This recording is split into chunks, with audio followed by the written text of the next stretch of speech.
در ساختار کشاورزی کارتوشکا پروری از ساحه‌های محسوب می‌یابد که در عملی کردن امنیتی آذوقه‌واری مملکت نقش مهم دارد. در میخصوص ولایت سوخت مساحت کشتی کارتوشکا را اساساً ناحیه‌های دوشتیش، پنجکند، اسفره، استرافشان، کوهستان مسجد و شهرستان عملی می‌نمایند و در ناحیه‌های ذکر شده این روند اساساً از ماه اپریل تا آخر ماه می آغاز و انجام می‌یابد.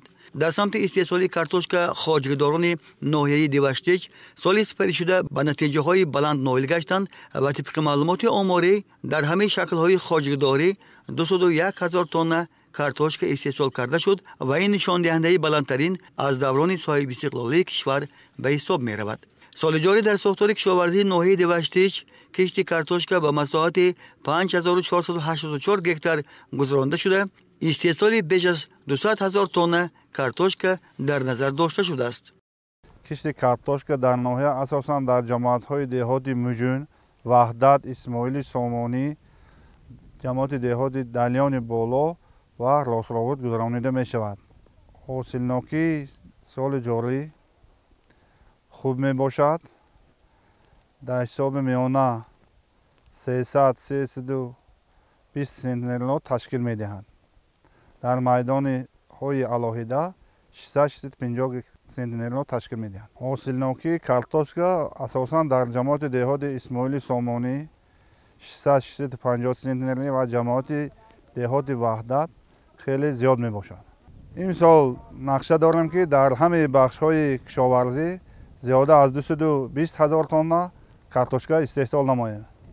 در ناحیه دیوشتیج جماعت‌های مجوم، وحدت، اسماعیلی سامانی، راسراود و دلیان بالا از منطقه‌های اساسی کارتوشکا پرور محسوب یافته. همزمان در حدود این ناحیه کارتوشکا پرور 3 خواجگی تخم پرور ارزی وجود و فعالیت دارند و محض همین خواجگی‌ها در تامین خواجگی‌ها و ناحیه‌های دیگر با کارتوشک تخمی سهم نظر است دارند. سال جاری کشتی کارتوشکا در حدود جماعت اسماعیلی سامانی 1533 گکتار، جماعت وحدت 1308 گکتار، دلیان بالا 1014 گکتار، جماعت مجوم 763 گکتار و جماعت راسراود 139 گکتار کشت گذرانده شده است. حاصل امسالی کارتوشکا بر وقت‌تر پخته رسید و جمع‌آوری‌اش امروز اساساً به آخر رسانیده شده است. یادآور میشیم که اگر سالی سپری شده در ناحیه دیوشتیج 201,000 تن کارتوشکا استحصال شده باشد، طبق معلوماتی به ما رسیده از این نشان داد 30,000 تن تخمی جدا گردیده، بیش از 7,000 تنش به ناحیه‌های دیگر به فروش رفت. همساله در مرحله کشتی کارتوشکا ناحیه دیوشتیج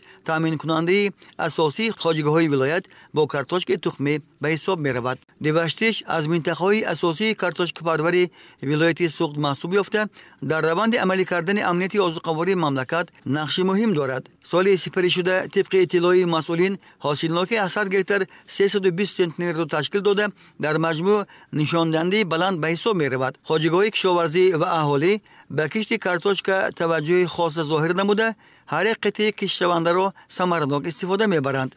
امروز باشد با نظر داشت مهمیت افزون نمودن میدان کشتی کارتوشکا مساحت آن بین خواجگی‌های کشاورزی و زمین‌های نزد حولیگی و خواجگی‌های یاریرسان شهروندان طی 3-4 سال آخر رو به افزایش آورده است. سال سپری شده در مقیاس ولایت با نظر داشت زمین‌های اهالی بیش از 560,000 تن کارتوشکا استحصال کرده شد و خواجگداران عزم دارند که سال جاری حجم استحصال این زراعت خوراکه را نسبت به سال سپری شده افزون نمایند.